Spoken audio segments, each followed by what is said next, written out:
All right, going to talk about keys for success for Colorado quarterback Shedeur Sanders against Kansas's defense this upcoming weekend, and we're going to look at a few throws from Shedeur, 4 or 5 throws that hopefully do a good job showing the type of throws, type of plays he's going to have to make in order to have success against Kansas defense. But before we look at those throws, before we talk about the keys for Shedeur, let's talk briefly about Kansas's defense and what to expect. Now, if you look at them statistically, if you look at the defense as a whole, they're not a great defense. They're middle of the pack to lower Big 12 on most statistics, points per game, yards per game, rushing yards, passing yards per game. They're kind of middle of the pack to lower end. However, the stats don't tell the whole story. In the past few games, they've been playing much better as of late, especially as a team, beating Iowa State and BYU. And against BYU, you held them to what, 13 points?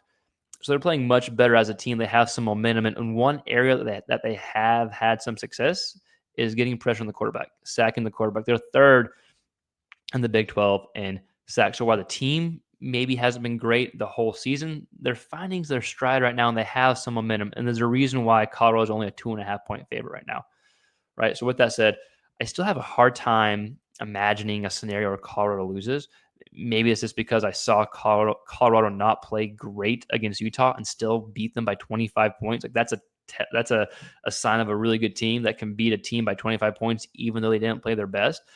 But that doesn't matter. Just because I don't have a scenario of Colorado losing doesn't mean it can't happen. Vegas is way smarter than me. So a 2.5-point favorite. What does Shedeur need to do? What are some keys to have success against Kansas? I think it comes down, if I'm going to make one broad statement, it's if I'm Shedeur, rely on my strengths, right? You have several different ways you can potentially beat and have success against Kansas. It can be the deep ball. It can be off play action. It can be against the blitz. It can be when they drop 7 or 8.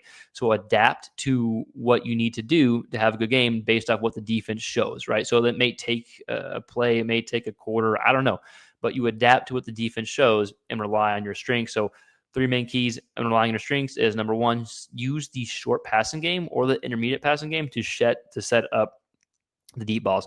I think that's also going to help you avoid sacks against a Kansas team that can get some pressure. And everyone knows Shedeur holds on the ball, right? People have talked about get rid of the ball, don't take these sacks, and I get it. That's an area you can improve on, but it's part of his game too. How many huge plays have happened because he held onto the ball to allow a receiver to get open or to buy more time? So it's just part of his game. But with that said, you still want to use some short to intermediate passing to set up the deep ball.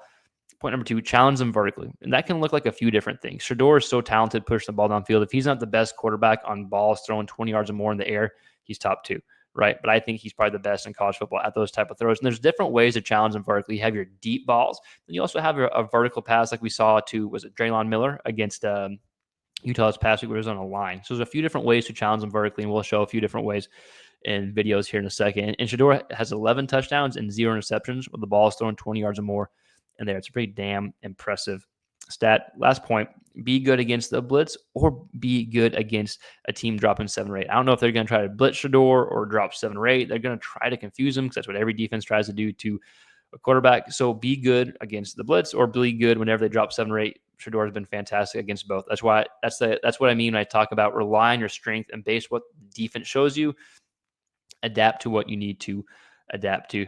So short passes to set up the deep ball, challenge them vertically in different type of ways, and then be good against the blitz or be good when they drop 7 or 8, depending on what they do the majority of the time. So we got just a few clips we're going to watch of Shedeur that hopefully do a good job demonstrating these type of throws, type of plays that he is going to need to make. So with that said, let's go ahead and check out these clips. These clips that we just talked about on that little intro video. And as always, Colorado fans, if y'all follow the channel, which many of y'all do, and we thank you, it's broadcast footage, so I do apologize, but it still does a good enough job getting the point across. We have to slow it down.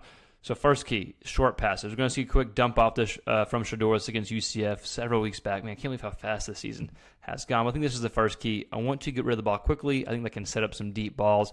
Also maybe slow down some of the pass rush a little bit. But I think that can just set up the deep balls and have avoid any sacks, right? So it's a quick dump off to the back right there. Doesn't have to be a dump off the running back, but just some short passes to start off to set up some deeper throws from Shedeur. All right, next point. I do want to challenge them vertically, but there's different ways how you can push the ball downfield. We're going to watch 2 different clips. One is a bomb on a deep post to Travis Hunter, which I know Colorado fans will know this. The other is going to be a throw on a line from the most recent game against Utah. But challenge them vertically. Like if you're Colorado, who do you think on their team can guard you, can guard some of your top receivers? Can they take away one person? Sure. But you have so many other weapons you can use. Is Horn going to be back? I don't know the depths of his, the details of his injury. Colorado fans, if you have any insider information, let us know in the comments below if you don't mind. Yeah, I have no idea. But this is a good example of just pushing the ball downfield and throwing a bomb on a deep post. Let's see what Baylor does here. What a crazy game, right? Man, can you imagine if y'all lost this game? Y'all's season is has so much to do on this Hail Mary, which is crazy. Man, okay, anyways, not to talk about the whole season yet, but deep ball from Shedeur. Notice it's a 3 ball. The ball's thrown in the air. You got plenty of room. Travis Hunter can run under it and make a catch here. But what a play there. 3 defenders as well from Shedeur. All right, the second example of pushing the ball downfield is probably my favorite throw that Shedeur has thrown this entire season. If you watch our breakdown of Utah, then you saw me talk about this play, so I won't spend as much time. We looked at this version or this angle, and then we looked at the behind the scenes or behind the center angle. I don't know if this is technically a 20-yard throw in the air or not, but man, this is a hell of a throw. And it's just another example of how you can push the ball downfield vertically. It doesn't have to be a deep bomb. It doesn't have to be a jump ball to your receiver like we saw the Shepard on the first touchdown of this game. There's so many different ways you can push the ball downfield. Again, Shedeur has 11 touchdowns, 0 interceptions on balls thrown like this. Let's see if is this actually 20 yards. Let's go ahead and just because I'm curious. That's the 47, 37. Let's see. I guess, yeah, maybe 21, 22 yards in the air, if I'm not mistaken. People who are better at math can probably correct me if I'm wrong. But back to the point.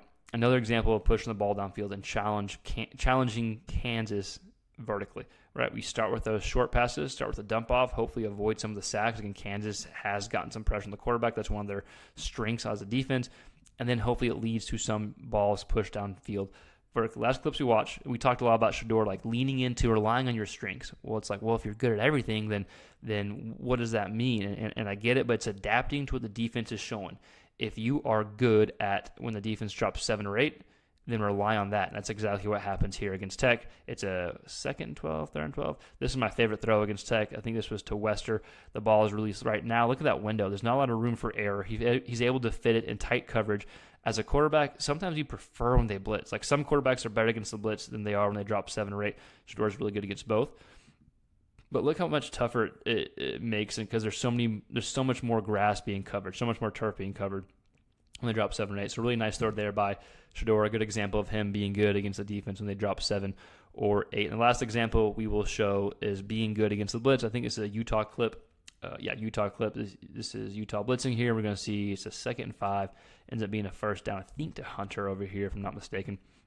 But it's an example of Shedeur being good against the blitz. Not a crazy play, nothing sexy per se, but Utah's blitzing. They bring, 6? Ball comes out, boom, because this DB takes this receiver, and I think that's Hunter. I can't tell from this footage because it's not great footage. But regardless, a good example of Shedeur being good against the blitz. So to wrap it up, the keys for success against Kansas, in my opinion, some guy on YouTube talking about quarterbacks, is set up the deep ball by having some short passes first, maybe help slow down the pass rush, challenge them vertically in several different ways, and then rely on your strengths, whether it's leaning into when they're blitzing you or whether it's leaning into your strengths when they're dropping 7 or 8. But Colorado fans, I want to hear from you. What do you think the keys are for success for Shedeur? Are you surprised that Colorado is only a 2.5-point favorite as of the recording of this video? I'm a little bit surprised, even though Kansas has played better as of late. But I lost money last week betting against Kansas, so maybe I shouldn't be surprised. But let me know those thoughts in the comments below. As always, thank you all for watching. We're a big quarterback hub. If you like this type of content, please consider subscribing to the channel. It really does helps us grow. We got some cool things coming up that we'll be able to announce here at some point. But thanks for watching. Subscribe, like, share, all that fun stuff. It helps us grow. We'll see you next time. Peace.